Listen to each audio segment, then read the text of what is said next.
Hello, this is Mark Sabatella from the Mastering MuseScore School. In this demonstration, I'm going to talk about my use of harmony in my composition Autumn Fires. Now, I wrote this as part of the fall challenge that I proposed for my MuseScore Cafe, and this was my own creation for that challenge. And the idea was to take a poem about autumn, a poem about fall, and set it to music and arrange it for a choir. So I chose Autumn Fires by Robert Louis Stevenson, and I'm gonna play you the piece first, and then talk about some of the choices I've made.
All right, so I wrote this piece.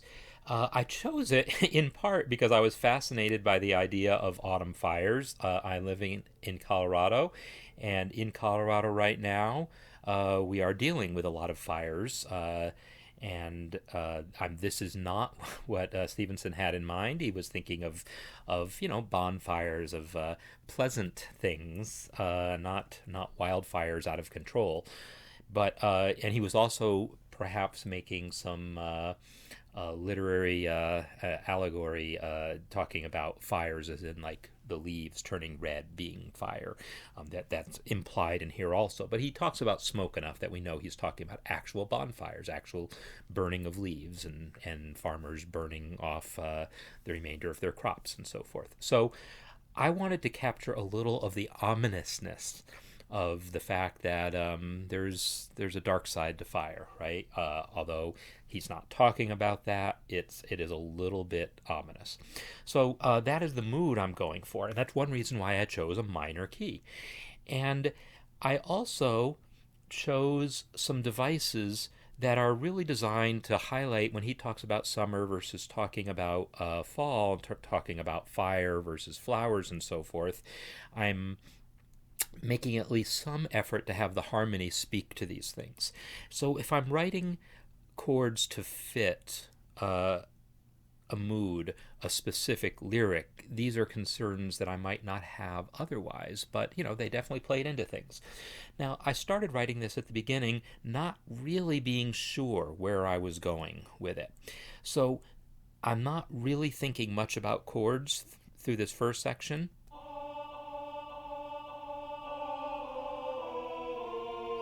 Mostly this is a cliche. This is an absolute cliche. I call it a peel off. There's probably another term for it, but the idea that you have voices in unison and then one voice peels off, starts descending in half steps is the typical way that peel off cliche works, and that's what I'm doing. And then I'm having the other voice go up, and it's all fairly traditional resolution of dissonance, so that I finally end on this perfect fifth. The next phrase feels very much like a typical kind of D minor phrase.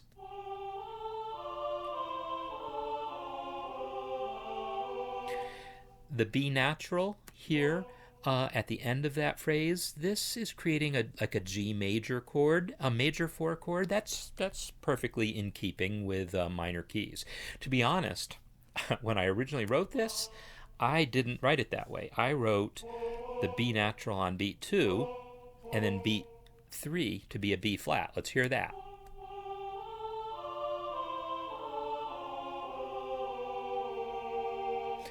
I like that just as much, to be honest, but the second measure,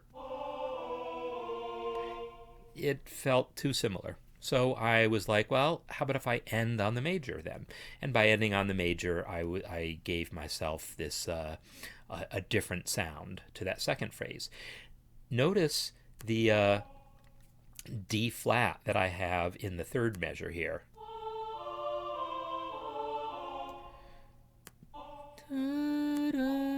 That D flat. Now I could have spelt it C sharp, and if I'm really thinking D minor and like a a harmonic minor or melodic minor scale, that would have been the proper spelling of it.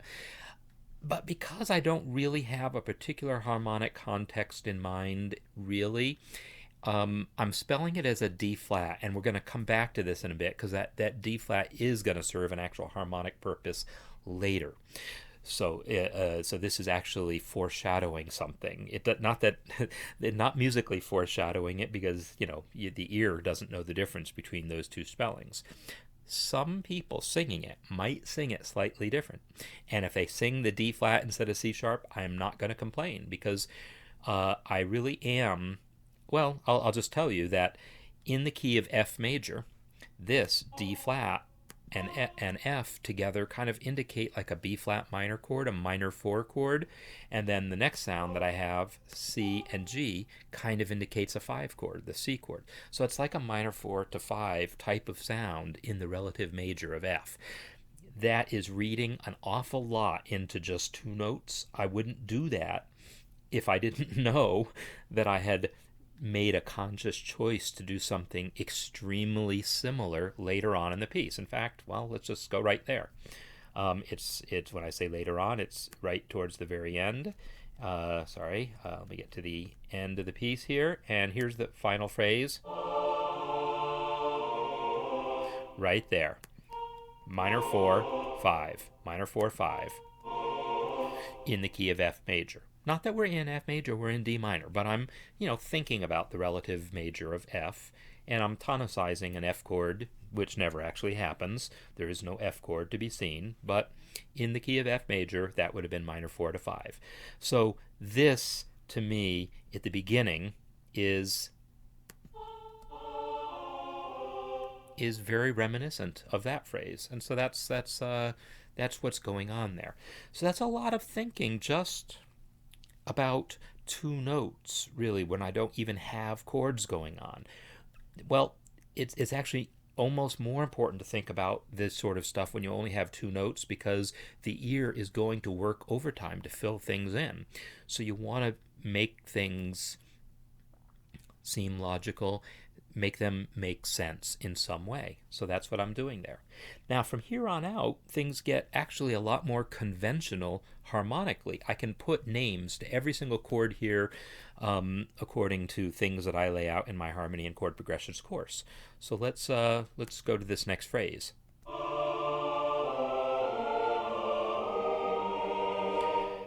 Okay, so first of all, when I say this next phrase, another choice that I made somewhere around this point was to stay with a very strict phrase by phrase by phrase setting, because I didn't have to. It could have been more flowing. And to be honest, I thought that's what I was going to create at the beginning. And that's part of what I was striving for in putting that 5/4 time signature on it. I thought I was going to create this sense, and maybe the time signature was going to change from measure to measure, and I kind of wanted it to be more free-flowing. But somehow it morphed into this 2 measure at a time phrasing, and I kind of liked how that works. It actually reminds me of Bach chorales in that way. So it turned into that. So anyhow, this phrase, this measure here, is completely diatonic. Right? Totally diatonic. The only thing worth mentioning there is I do have this appoggiatura, the E to the D, a 9 to 8. Right? Over that D minor chord. E, D. And then I do have a major 7th chord. I have my B flat as a major 7th chord. That's, my jazz, the jazzer in me liking the sound of that. I should mention, I do know I have parallel fifths in here, between the tenor and the alto, C to G, and then a D to A. Well, I will say, as long as I'm introducing a major seventh, I'm not going to be a stickler for parallel fifths, given that I'm already introducing that the very note A would not have been one that Bach would have used. I don't feel compelled to approach it in a way that would have felt Baroque approved. And something about that just makes sense to me. And so I was fine with that particular parallel fifth. Now, I end up with this one chord in second inversion going into a Neapolitan. And my thinking was, my ear was telling me major chord, that's surprising, and yet not like Picardy third. That my first thought that came to me was, oh, I think I want this thing to go to a major. Like, oh, maybe it's going to go from D minor to D major. And that is kind of what I thought was going to happen in this piece. But I don't know, I think, did I even listen to it that way? I think I rejected it before I even tried to play it. I thought it through in my head and said, no, that's not actually what I want, and sang through melodies in my head. And I think when I hit on that E flat in my melody, I was like, oh, this is going to be a Neapolitan. And that made me really happy. Neapolitan, the flat 2 major chord, right? And that's especially common in minor keys. And it's often hard to work a Neapolitan into a harmonization. It's hard to work it into a piece that maybe you originally conceived of a different way. The melody is pretty much going to need to acknowledge that E flat, that flat 2 scale degree. And if it's possible to have that be buried in the harmony somewhere, but it's only going to work when it works. And so when it presented itself to me as an option, I was just very happy to be able to use a Neapolitan, because I haven't I didn't get to demonstrate them as much as I might have wanted in the demonstrations that I've given for my Harmony and Chord Progressions course. So I've got that Neapolitan, and the traditional doubling is to double the safe note here, the scale degree 4. We don't double the chromatic alteration, and we don't even normally double that scale degree flat 6, simply because in a major key that also would have been a chromatic alteration. So in a minor key, yeah, you could double it, but it's a traditional doubling is to double that bass note, which is kind of the third of the chord. So that's what I'm doing here. And then my resolution of my Neapolitan comes by way of the one chord in second inversion, which is definitely one of the common resolutions. I mean, Neapolitans normally go to 5, but often first by way of the one chord in second inversion. Voice leading wise, notice that I've actually done a lot of jumping here. The top voices from the B flat to the A, that's stepwise, and the E flat, F, that's stepwise. But my bottom 2 voices, the tenor is jumping from the G to the D, and the bass from G, A, well, that's not that high, G, A. I originally wrote that A an octave lower for better voice leading, but I didn't want it that big of a sound. I wanted the sound to get smaller there. I just wanted that, and you notice I've marked it mezzo piano, subito. I just want it to suddenly be a hushed sound here. And so to me, bringing the octave change there is what made sense. And so, yes, the voice leading going from that Neapolitan into this one chord in second inversion is not as smooth as maybe it otherwise could have been. But, I did put a little break in between there, and whatever, I can do it. I say I can, I'm doing it. So, my one chord in second inversion is eventually going to go to a 5, but I actually go, to a 4 first. So it's just a little quick 1-4-1, right? 1-4-1. So it's, yeah, just a little quick move away, come back thing. 1-4, and I say one, it's not really one, it's 5 chord at this point. And it's a 5 chord with a suspension in it. This D is held over from the 4 chord as well as from the 1 chord in second inversion. And now it's this 4th over my 5 chord, and that 4th resolves to 3rd. But meanwhile, I bring my bass down to a 7th because I wanted to end this phrase on a 1 chord in first inversion. I didn't want it to feel like a final cadence because I'm not ready for anything resembling a final cadence yet, way too soon. So I wanted it to end in an inversion. This is actually the place where I was thinking Picardy third and maybe having an F sharp in there, and then changed my mind and ended up with that Neapolitan in the second measure of that line instead. I've also made a conscious choice to voice this with this D minor chord with an E. E. That is a 9th. And that 9th adds tension that I did not resolve. And that's okay. This is part of the language that I'm talking about. Most of what I'm doing here is fairly traditional according to Baroque and classical voice leading and harmonic techniques. But I'm definitely bringing in just little bits of sounds like that major 7th chord that I had earlier, and this 9th that I have here, and really that whole chromatic passage at the beginning.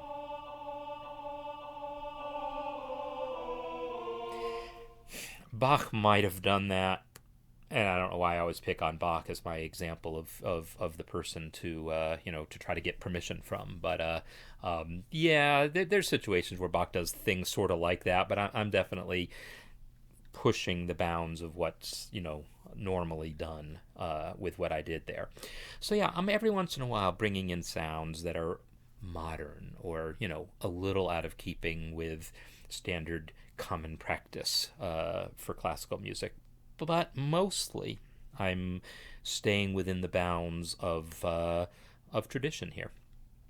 So I ended on that quiet minor 1 chord, and it's in first inversion. The F is in the bass, and now I borrow that sound to start the next phrase, except at this point, this is really, as far as the ear is concerned, the same sound. It's an F and a D.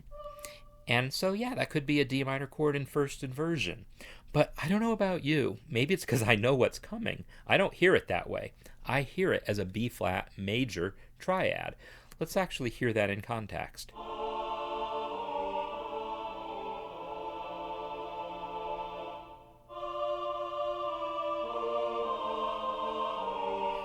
So I don't know about you, but when that first,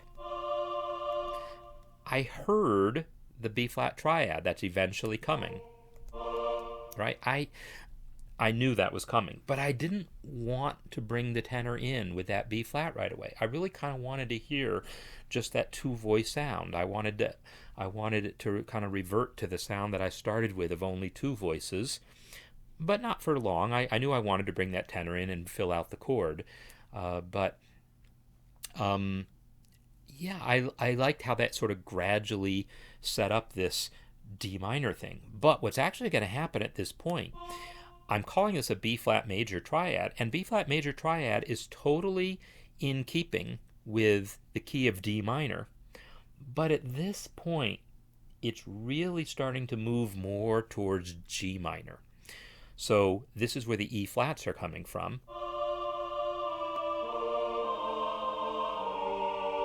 Right? This is a G minor chord that we end on. And really, I say this starts off in my head as a B flat major. As far as anyone knows for this first few notes, you might have thought I was going back to a B flat.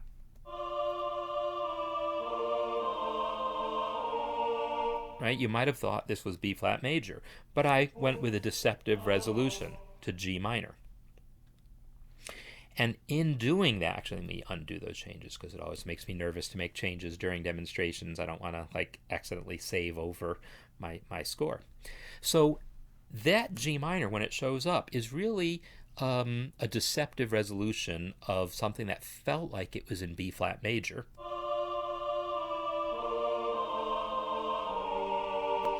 But at this point, I'm transitioning to, well, maybe I really am in G minor. Listen to what comes next.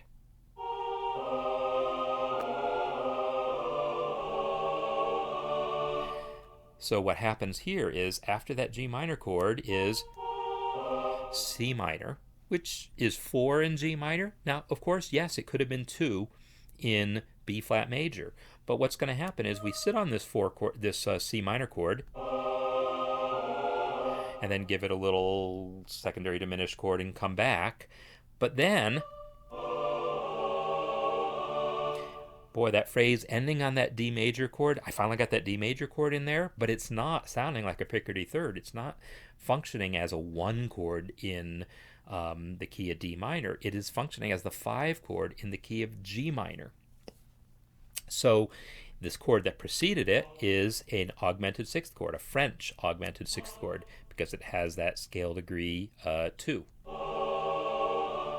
and which basically creates this tritone against the bass note. So at that point, I am now absolutely establishing G minor as a new key center. So even though it felt like maybe I was in B flat major and just referenced G minor as a deceptive resolution, no, I think at this point I'm in G minor. So let's listen to that phrase again. 4, and then augmented 6th, 5. Now that I'm in G minor, I explore G minor a little bit. Here's that 5 chord now. 5 chord, but in 3rd inversion, right? The bass note is the 7th, and then going to my G minor chord in 1st inversion. In fact, let me just play that little phrase.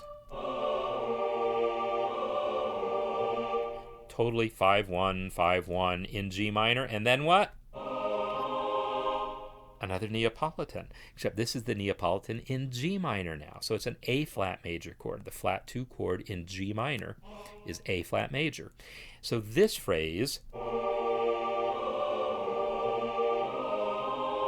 is quite reminiscent of the phrase involving a Neapolitan that happened earlier.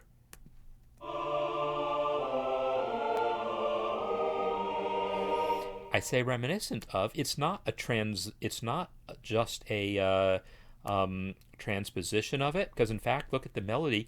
The melody is D in both cases. Dee da da dum and ba da dum. So the melody stayed the same. It even goes up to E flat, E flat, E flat. So it's the same shape of a melody, but previously it was scale degree 1 going to scale degree flat 2. Now it's scale degree 5 in the key of G minor going to scale degree flat 6, which is also part of that Neapolitan chord. So I'm creating the same harmonic framework in a new key, but the melody is staying more related to where it was in the previous key. And yes, I'm conscious of that, is the question you're asking. Wait a minute, were you really thinking about that? The answer is yes, I sort of was. I sort of did it, but I was thinking about what I'm doing and thinking, wait a minute, do I want to transpose it? Oh, wait a minute, look at that. I can reuse that E flat. That's kind of cool. So yeah, I'm aware of these things and playing with them.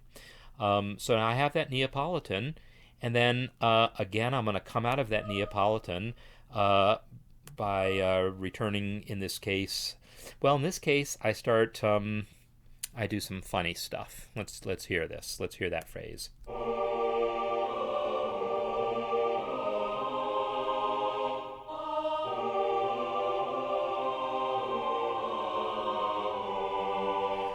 So, working from the end of that phrase, I end on that G major chord. That is finally a Picardy third, right?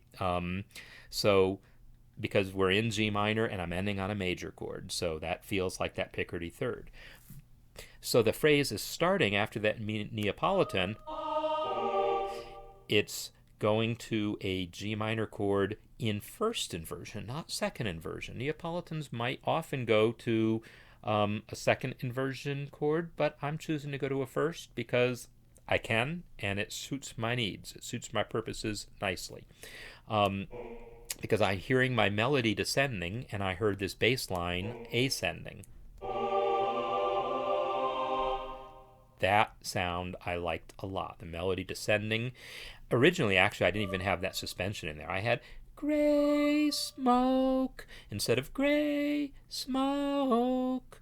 But I did have the moving line in the tenor. So I had the, I knew that line was going to be there.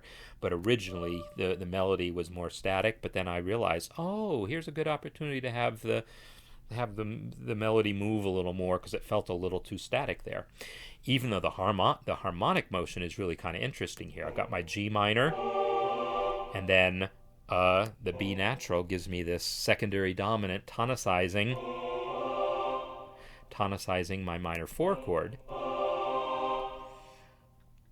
And there's a double suspension happening. That C minor chord has both an F left over from the previous G7, and it has a D left over from the G7.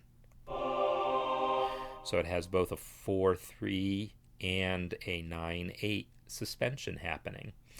And then this chord here is a basically in the key of G minor, the 7 chord, diminished, fully diminished 7 chord. F sharp, A, C, E flat. And originally when I wrote it, it just went directly to that Picardy third. So let me just play that again.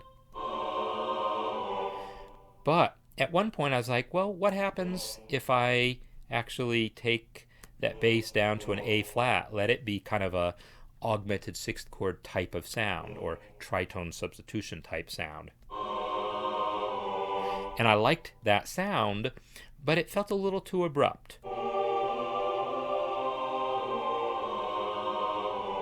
And so eventually I settled on what I settled on, which was, hey, let's give them a beat of the diminished chord with the A in the bass, then take the bass down to the A flat on the second beat. So we get this brief taste, this scent of the A flat 7 type sound here, this tritone substitution, because A flat 7 would be a tritone substitution for D7. Now I call it an augmented 6th chord, but augmented 6th chords, that A flat, that would have been an appropriate way of approaching G if this G wasn't the 1 chord, if this G was the 5 chord in C minor. Well, maybe that's what's coming. Maybe I am starting to think about C minor. I just had a C minor. Maybe you're ready for C minor again. So at that point, now my brain is starting to hear C minor.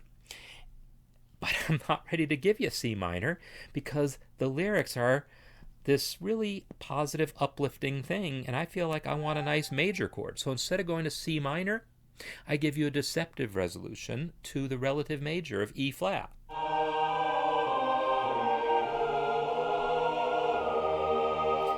That's the most major thing in the entire piece. It's a 1 chord, so it's 1, 6, 5, minor 4, 1. So 1, 6, 5, minor 4, 1. And I say minor 4, it's minor 4 in second inversion so that that bass note can stay E flat. But we have A flat is the root and C flat is the flat 6 scale degree, so that makes it a minor 4 chord.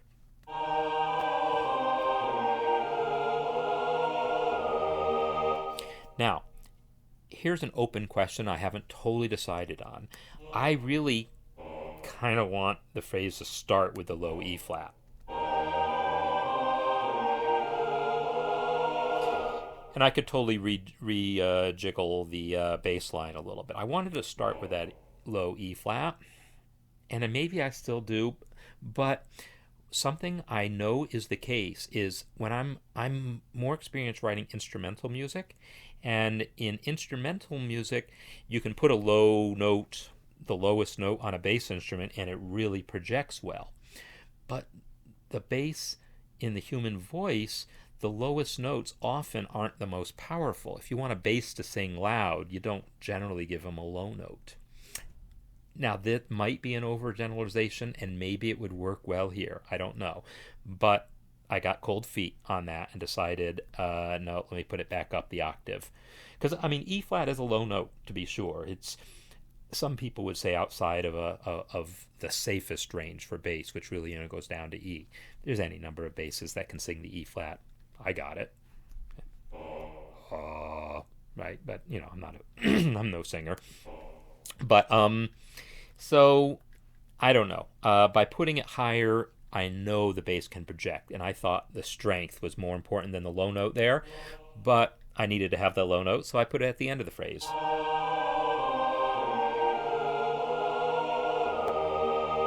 And now, because remember that E flat came from the fact that I was really kind of thinking C minor, but I wasn't ready for minor yet, so I did a little left turn to the relative major. Now I'm ready to give you the C minor. But I also know I'm hitting the end of this piece, and do I want to end it in C minor? No. So I actually do something here that I had to make a couple passes at before I felt comfortable with how it's going to work. I decided, you know what, by gosh, I'm going to end this piece in D minor like I started. It's not a law, but it's considered good practice. On a piece this short, you might want to end back where you started. Actually, the shortness of the piece is maybe all the more reason not to, because you don't have time to come back if you modulate. But by gosh, I was determined to do it, so I did it. So I'm on my C minor.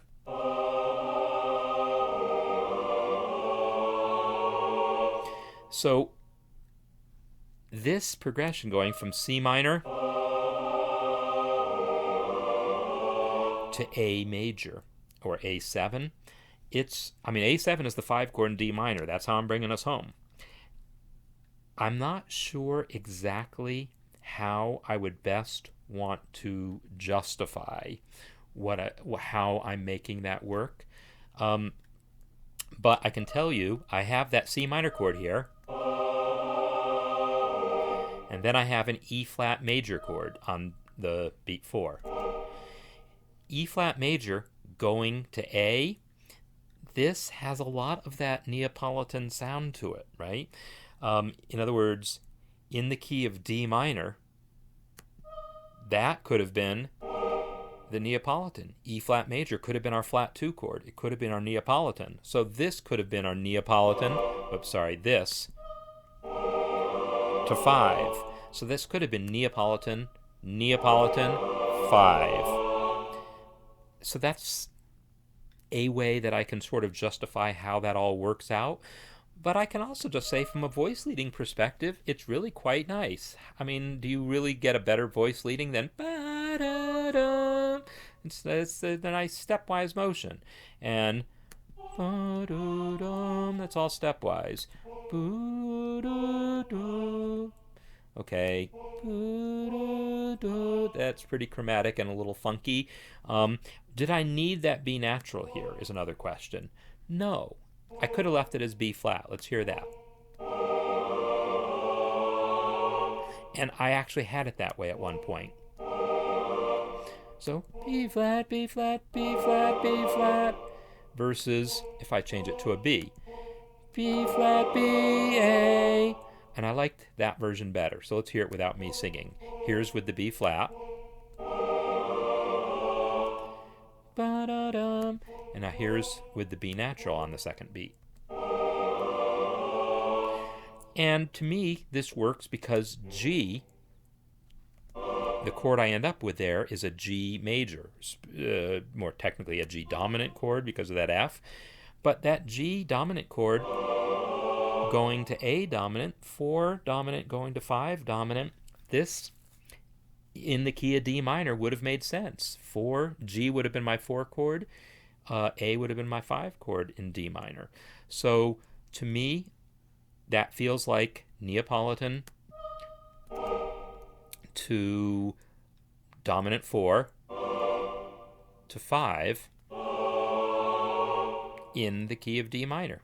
And now I'm home. And now I get to revisit the opening.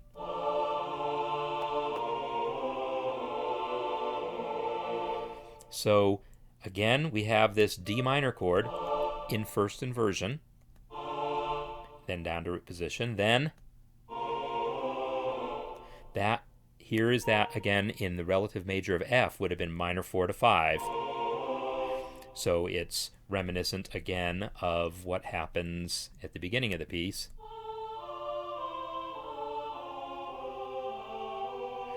And the way I play with that B natural at the end of that phrase, and the way I play with it in the second bar,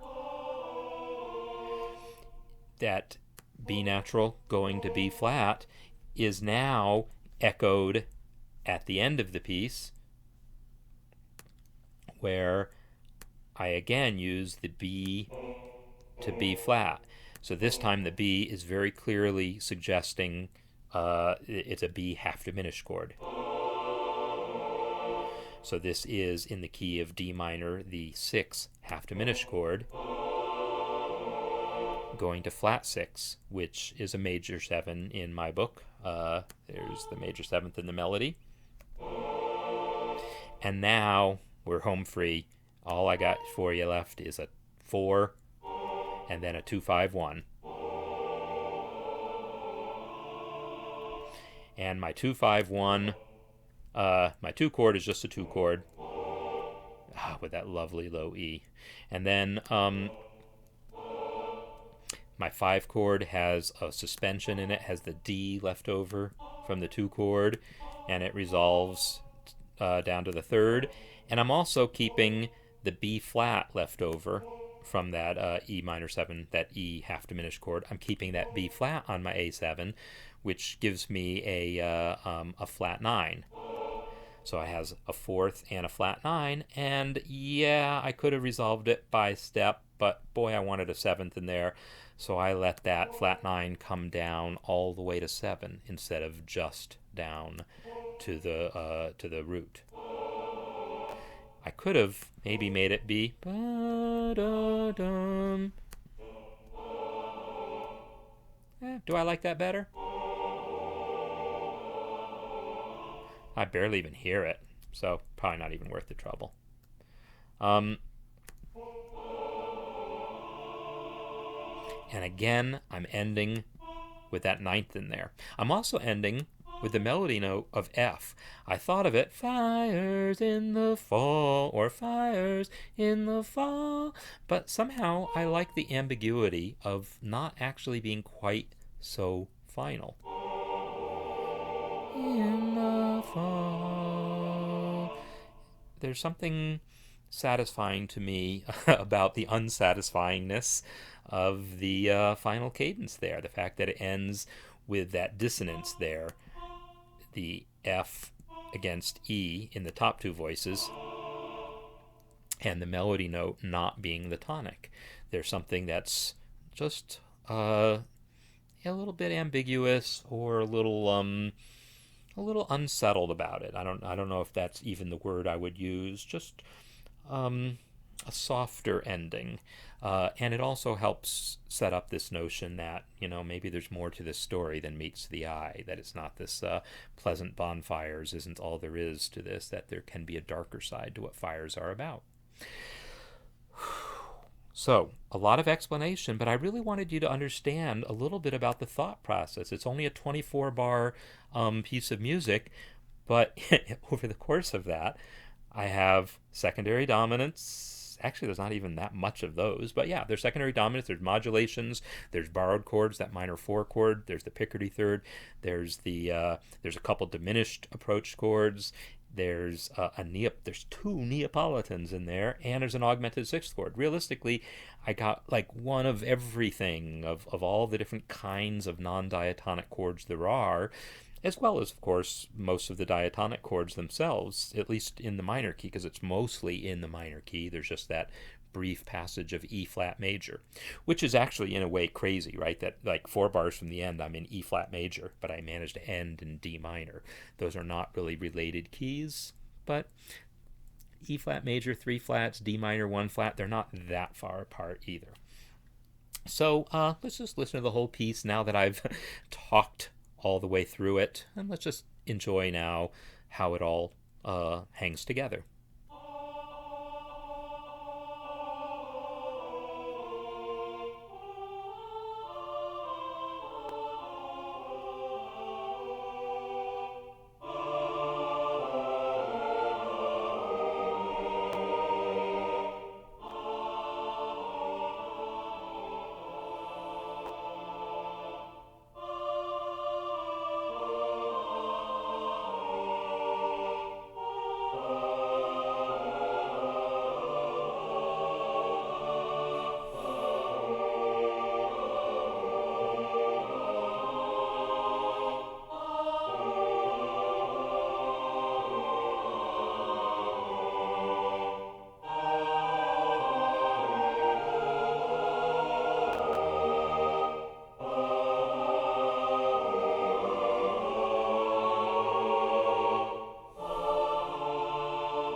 All right. Well, I hope you have enjoyed both the music and my demonstration analysis of my composition, Autumn Fires.